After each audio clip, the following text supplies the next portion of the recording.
അള്ളാഹുവിൻ്റെ ശാപം കിട്ടിയാൽ നമ്മുടെ ജീവിതത്തിലെ തീരാ ദുഃഖവും നഷ്ടവുമാണത്. അള്ളാഹു താല ശപിക്കുക എന്നാൽ അള്ളാഹുവിൻ്റെ റഹ്മത്തിൽ നിന്നും ദൂരത്താവുക എന്നാണ് അർത്ഥം. പരിശുദ്ധ ഇസ്ലാം മദ്യനിരോധനം ഏർപ്പെടുത്തിയപ്പോൾ മദ്യവുമായി ബന്ധപ്പെട്ട എല്ലാത്തിനെയും ശപിച്ചുകൊണ്ട് മദ്യത്തിന് കൃത്യമായ ഒരു അതിർവരമ്പ് സൃഷ്ടിക്കുകയുണ്ടായി.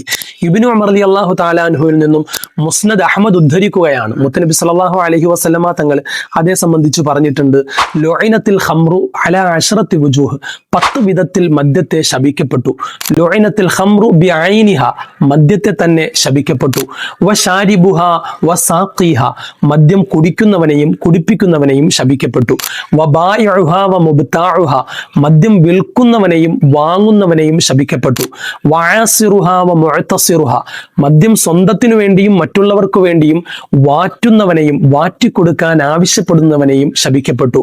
വഹാമിലുഹ വൽ മഹ്മൂലത്തു ഇലൈഹി, മദ്യം വഹിച്ച് എത്തിച്ചു കൊടുക്കുന്നവനെയും മദ്യം വഹിച്ചെത്തിച്ചു കൊടുക്കാൻ ആവശ്യപ്പെടുന്നവനെയും ശപിക്കപ്പെട്ടു. വാക്കിലു സമനിഹ, മദ്യം വിറ്റ വില ഭക്ഷിക്കുന്നവനെയും ശപിക്കപ്പെട്ടു.